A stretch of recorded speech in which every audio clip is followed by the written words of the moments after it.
आदरणीय भक्तजन, कथा प्रेमी, कथा रसिक सज्जन वृंद, श्रद्धालु, दूर दूर से आए हमारे परिवार के सारे सदस्यगण, शक्ति स्वरूपा देवी तुल्य हमारी माता जी और देवतुल्य हमारे भाई साहब, अग्रज, अनुज, छोटे छोटे बच्चों और बच्चियों, आप सबों का इस व्यास मंच से अपने गुरु आश्रम शांति कुंज हरिद्वार की ओर से हम हार्दिक अभिनंदन करते हैं। साथ ही साथ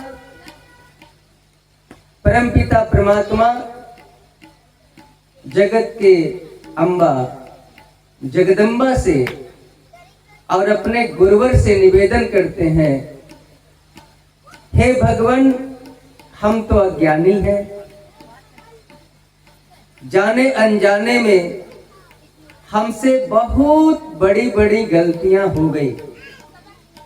गलती तो हो गई भगवान, गलती तो हो गई, अब जाएं तो कहां जाएं। हे कन्हैया, देख भैया, तेरे कथा का आश्रय ले रहे हैं, हमारी सारी बिगड़ी बना देना। देखो, भगवान करुणा के निधान है, उनका एक नाम है दया का सागर, दीन बंधु, पतित पावन। लाख अपराध हमसे हो गया, लाख अपराध, और यदि हम भगवान के शरण में चले जाए और प्रभु से बोले, हे प्रभु, गलती तो हो गई, अब तू हमें माफ कर दे, तो भगवान तत्काल माफ कर देते हैं। याद रखना, यदि कोई बच्चा गलती करता है और पिता के पास जाके पैर पकड़ लेता है, माँ का पैर पकड़ लेता है और माँ से कहता है, माँ हमें माफ कर दे, अब गलती नहीं करेंगे, तो बोलो माँ माफ नहीं करती? माफ कर देती है ना। तो जब इस संसार के माता पिता हमें माफ कर देते हैं तो क्या परमात्मा नहीं करेगा? बोलो। इसलिए इस कथा के माध्यम से हम उस परम पिता परमात्मा के पैर को पकड़ेंगे और कान पकड़ेंगे उनके सामने। भगवान, जो हुआ सो हुआ, अब नहीं होगा, वो भगवान हमें माफ कर देगा। और अपने अपने रीढ़ की हड्डी को सीधा करके बैठिए, क्योंकि रीढ़ की हड्डी सीधा करके बैठ के कथा का स्मरण करने से बहुत फायदा होता है। रीढ़ की हड्डी सूर्य नाड़ी है, और ये जो सीधा करके बैठेगा ना, उसकी बहुत बीमारी बिना दवा की ठीक हो जाएगी। और आंख बंद करके अपने अपने गुरु का ध्यान और प्रणाम कर लो, कृष्ण कन्हैया के चरणों में मन को रमा दो। देखो, आज कथा का प्रथम दिवस। ये कथा आज आरंभ कैसे हो गई, हम आपको बता दें 2 मिनट। वो जाड़े का जो खरमास लगता है, वो कार्तिक महीना में, कार्तिक पूस माघ में, माघ से पहले पूस माघ, तो उस समय दीवाना जी से हमारी बातचीत हो रही थी, तो कुछ काम लग गया दीवाना जी के पास, तो कथा नहीं हो पाई। तो हम सोचे कि लगता है कि दीवाना जी इस बार कथा महटिया दिए। लेकिन 5-7 दिन पहले पौने 10 बजे रात में हमको फोन किए कि बाबा कथा हो जाए। बड़ी खुश हुए हम, क्योंकि यदि भगवान की कथा कहने का मौका मिल जाए तो इससे बड़ा भागी कोई नहीं, और सुनने का मौका मिल जाए तो कहना ही के। हम कहे भैया एकदम तैयार हैं, और देखिए आनंद फानन में रात दिन एक करके आप लोगों ने सहयोग दिया और ज्ञान की गंगा आरंभ हो गई। हम तो भगवान कृष्ण से कहेंगे, हे भगवान, दीवाना का तरक्की दिन दुना रात चौगनी हो। किसी तरह साल में बुला के 7 दिन हम लोगों को भोजन कराए, कोई दान दक्षिणा दे और गांव के लोगों को कथा। लेकिन यकीन रखिए, कथा केवल दीवाना की नहीं है, किसी न किसी को तो खड़ा होना पड़ेगा कथा के लिए। तो दीवाना जी खड़े हो जाते हैं, आप लोग साथ दे देते हो, कथा हो जाती है। लेकिन किसी एक को तो श्रेय लेना पड़ेगा ना। तो आज देखिए कथा हो गई और कथा आरंभ हो गई। पहले दिवस की कथा आज सुबह हम लोगों ने कलश यात्रा किया। हमें पता चला कि बहुत दूर दूर तक लोग धूप में कलश यात्रा किए हैं, कलश शोभा यात्रा, इसलिए कुछ लोग थक गए हैं। चलिए कथा कल से बढ़िया से होगी, लेकिन आज सप्ताह की विधि है, इसलिए कथा तो होनी ही है। क्योंकि थकावट जब दिन में हो जाती है तो थोड़ा मुश्किल हो जाता है। और गांव का भी नाम कितना सुंदर, मोहानी, जो लोगों के मन को मोहित कर ले, जो लोगों के मन को जबरदस्ती अपनी ओर खींच ले, उसी गांव का नाम मोहनिया हो सकता है। और इसका दूसरा नाम भगवान श्री कृष्ण होगा। मोहनिया का दूसरा नाम भगवान श्री कृष्ण होगा। कहिए कैसे? दोनों का अर्थ एक ही निकलता है दीवाना जी। कृष्ण का अर्थ क्या होता है?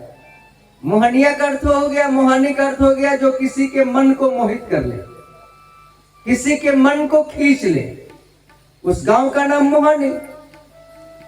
और कृष्ण का अर्थ भी होता है कर्षयति अति इति कृष्ण, जो किसी के मन को जबरदस्ती खींच ले, उसी का नाम कृष्ण। प्रेम से बोलो श्री कृष्ण भगवान की। तो देखो आपके गांव का नाम कितना सुंदर है। मैंने अर्थ बताया है, कोई लीपापोती नहीं किया है। कृष्ण का जो अर्थ है, मोहानी का भी वही अर्थ है। आज दिन कौन सा है? गुरुवार है। तो देखो आज का दिन कितना सुंदर है, गुरु का दिन। गुरु ब्रह्मा गुरु विष्णु गुरु देवो महेश्वर, गुरु साक्षात पर ब्रह्म, तस्मै श्री गुरुवे नमः। आज गुरुवार है, आज गुरु की पूजा करेंगे, भगवान गुरु की पूजा करेंगे तो हमारा सारा बिगड़ा बन जाएगा। और यदि आज गुरुवार के दिन भगवान गुरु की पूजा करेंगे तो क्या उल्टा पुल्टा काम करेंगे? बोलो, उल्टा पुल्टा खाएंगे? बोलो, नहीं खाएंगे ना। तो आज प्रेम से गुरुवर भगवान को याद करो और सारी बिगड़ी बना लो। प्रेम से बोलो गुरुवर भगवान की।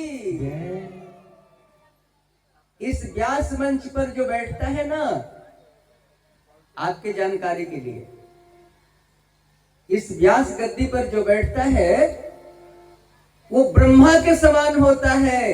4 मुख नहीं होते हुए भी वो ब्रह्मा है। इस मंच पर जो बैठ गया वो विष्णु है। शेष सैया पर बैठा हुआ वो विष्णु के समान है और वो महेश के समान है, भोले बाबा के समान है। भले उसके त्रिनेत्र नहीं है, भले विष्णु के समान उसका 4 भुजा नहीं है, भले ब्रह्मा के समान उसका 4 मुख नहीं है, लेकिन इस मंच पर जो बैठा है वो ब्रह्मा विष्णु और महेश के समान है। इतना याद रख के यदि कथा का रसपान करोगे तो फल निश्चित मिलेगा। याद रखना, शास्त्र में लिखा हुआ है।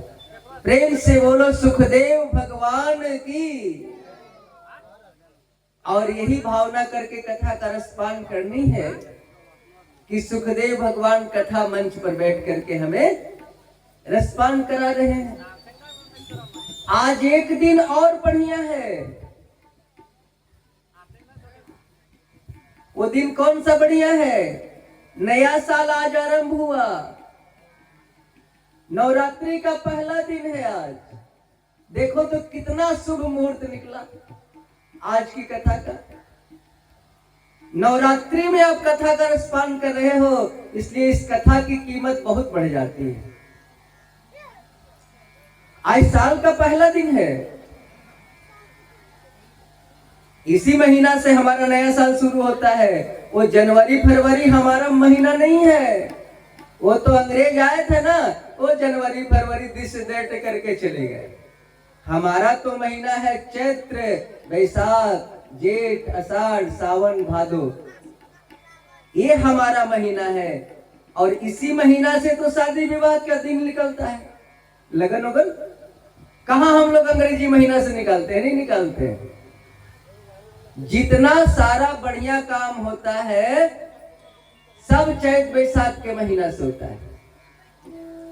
यदि आपसे कोई पूछेगा कि इस साल का नाम क्या है, याद रखिएगा, ये जो नया साल आज से आरंभ हुआ, इस नया साल का नाम है रौद्र।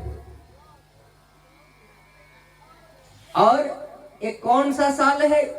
संवत्सर। जैसे अभी 2026 चल रहा है ना अंग्रेजी का, इसका भी संवत्सर होता है। ये चल रहा है 2083, विक्रम संवत 2083 चल रहा है अभी। और नवरात्रि मैया का पूजा हो रहा है। तो देखो, नया साल इसको हम लोग क्यों रखे नाम? सब कुछ नया नया। खेत में फसल पक गया, खुशी का दिन आ गया, आम का मंजर, कोयल कुहकने लगी। और ठंडा वाला दिन बीता, वो दिसंबर जनवरी, इतना ठंडा वाला दिन, वो हमारे लिए नया साल नहीं हो सकता।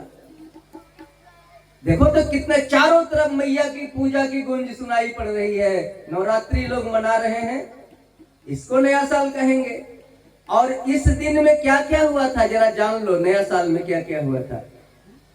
ब्रह्मा जी के द्वारा संसार की रचना इसी नए साल में हुई थी, नवरात्रि में। और सम्राट विक्रमादित्य के द्वारा अखंड राज्य की स्थापना इसी नया साल में हुआ था, चैत में, नवरात्रि में। और युधिष्ठिर जी का राज्याभिषेक, जब युधिष्ठिर जी राज्य जीते थे,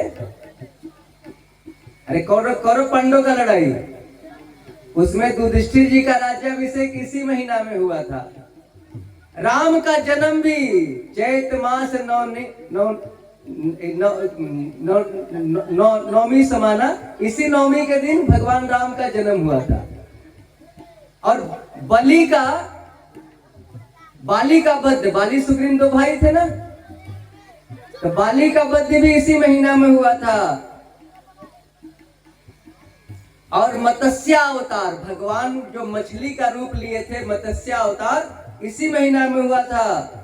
इसलिए इस महीना का हम लोग नया साल मनाते हैं। इस महीने में बहुत सारा नया नया काम हुआ, इसलिए नया साल मनाते हैं। और चैत बैसाख वाला हम लोग नहीं मनाएंगे। और आज मैया का किस रूप का पूजा हो रहा है मंदिर में? प्रथम पूजा तो आज मैया का पहला पूजा हो रहा है शैलपुत्री का। शैलपुत्री माने पर्वत की बेटी पार्वती। मैया की पूजा आज पार्वती के रूप में, शैलपुत्री पुत्री के रूप में मंदिर में पंडित जी लोग कराते होंगे। तो आज पहला दिन का पहला पूजा। और मैया का आगमन, कुछ लोग कहते हैं ना कि मैया डोली पर आई है, तो मैया हाथी पर आई है। तो इस बार मैया किस चीज पर सवार होकर आई है, हम आपको बता देते हैं। हमारे कथा में जब भी आओ तो बिल्कुल शांत होके केवल अमृत की ही वर्षा होती है। पंडित जी के यहाँ पूछने नहीं जाना पड़ेगा, यदि आप हमारी बात बढ़िया से सुन लोगे तो। यदि पहला पूजा, ध्यान दीजिए, सोमवार और रविवार को पड़े, पहला पूजा तो समझना मैया का आगमन हाथी पर हुआ है। शनिवार और मंगलवार को यदि पहला पूजा पड़े तो समझना मैया घोड़ा पर आई है। गुरुवार और शुक्रवार को यदि मैया का पहला पूजा पड़े तो समझना मैया डोली पर आई है।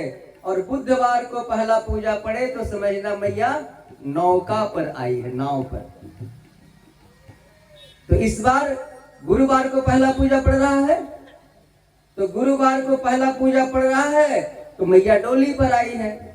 आप कहोगे मैया डोली पर आई है तो डोलाएगी, एक गलत भावना है। बेटी बहन डोली पर नहीं जाती है और आती है तो कौन सी पर आती जाती है बोलो? आज ना फैशन का जमाना हो गया तो 4 चक्का पर क्या, अब तो पालकी खत्म, डोली खत्म। हम लोग डोली पर बैठे हैं भाई। तो मैया डोली पर आई है। अब मैया जाएगी किस सवारी पर ये भी जान लो, मैया का जाने का भी जान लो। तो यदि दशमी सोमवार और रविवार को पड़े तो समझ लेना मैया भैंसा पर जाएगी। यदि शनिवार और मंगलवार को दशमी पड़े तो समझ लेना मैया पैदल जाएगी। और बुधवार शुक्रवार को यदि दशमी पड़े तो समझ लेना मैया हाथी पर जाएगी। और गुरुवार को यदि दशमी पड़े तो समझ लेना मैया नर पर जाएगी, माने आदमी की सवारी। ये मैंने आने जाने के बारे में आपको बता दिया। और देखो नवरात्रि क्या है, इसके बारे में आप थोड़ा सा जान लो, क्योंकि कथा तो भागवत की होगी, नवरात्रि का पहला दिन है, इसलिए यदि माँ मैया के बारे में कुछ नहीं कहे तो हमको भी दोष लगेगा। तो नवरात्रि क्या है? रात्रि का अर्थ होता है दुख। रात्रि माने दुख, भयंकर कष्ट। रात्रि का समूह यानी कष्ट का सागर नवरात्रा। और जो नवरात्रि में मैया के 9 रूप का पूजा करेगा उसके सारे कष्ट खत्म हो जाएंगे।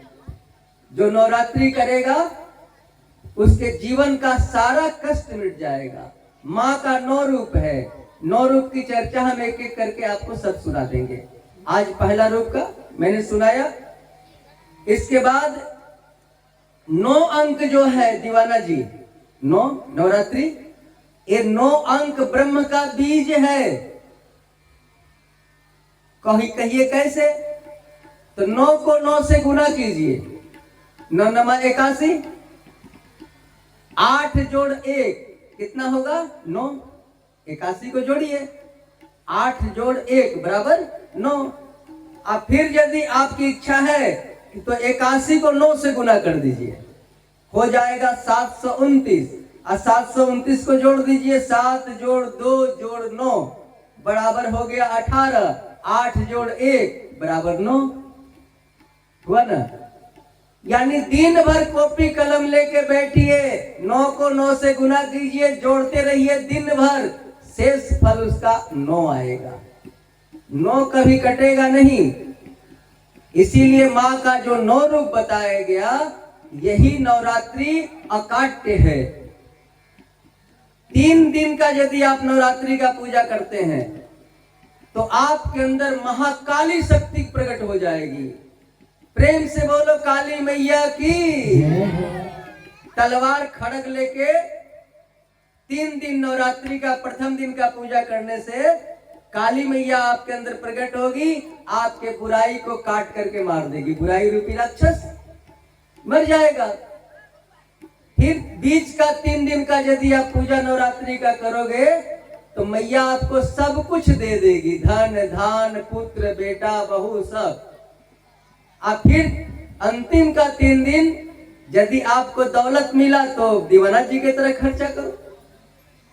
साल भर टेंट गाड़ के इधर उधर पैसा कमाते हैं तो 7 दिन का भागवत कथा करा देते हैं, पैसा का इनकम टैक्स निकल गया, पैसा प्योर व्हाइट मनी हो गया, वो पैसा एकदम सुरक्षित हो गया। जिस धन से धर्म नहीं होता वो धन टिकता नहीं है, याद रखना। जिस धन से धर्म नहीं होगा क्या मजाल क्यों धन आपको सुख देगा, जिंदगी में कभी सुख नहीं देगा, तड़प के मरना पड़ेगा। इसीलिए भगवान ने धन दिया है तो उस धन से धर्म होना ही चाहिए। हम नहीं कहते कि सारा धन धर्म में खर्च कर दो। तुम्हारे पास भी बाल बच्चे हैं, बेटा बहू है, सबको देखते हुए धन धर्म में जाना ही चाहिए। तो अंतिम का 3 दिन यदि आप पूजा करोगे और बीच का पैसा यदि माँ के कृपा से मिला है उसको यदि परोपकार में खर्च करोगे तो आपको परमात्मा से मुलाकात हो जाएगी, आपको मैया की प्राप्ति हो जाएगी, आपको माँ का कृपा मिल जाएगा। यही है नवरात्रि। 3 दिन के अंदर महाकाली शक्ति प्रकट हुई, 3 दिन के बाद महालक्ष्मी प्रकट हो गई और आपके अंदर 3 दिन के बाद महासरस्वती प्रकट हो गई और अंत में आपको उस भगवान से मिला दिया। इसलिए नवरात्रि का बहुत महिमा है, बहुत, जितना कहे कम पड़ेगा। इसलिए हम लोग भी कोशिश करें, जितने लोग हमारी आवाज सुन रहे हैं, नवरात्रि में कथा आरंभ हुई है, सेंधा नमक का कम से कम भोजन करो, नहीं तो एक बेला फल खा लो, एक बेला अन्न खा लो। यदि दोनों बेला भोजन करना है तो सेंधा नमक लहसुन प्याज बंद करो।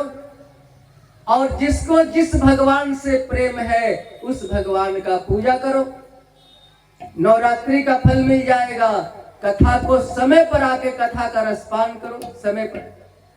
तो नवरात्रि में यदि भागवत की कथा आपको मिल रही है तो समझना आपका किस्मत सुधरने वाला है, आपका किस्मत चमकने वाला है।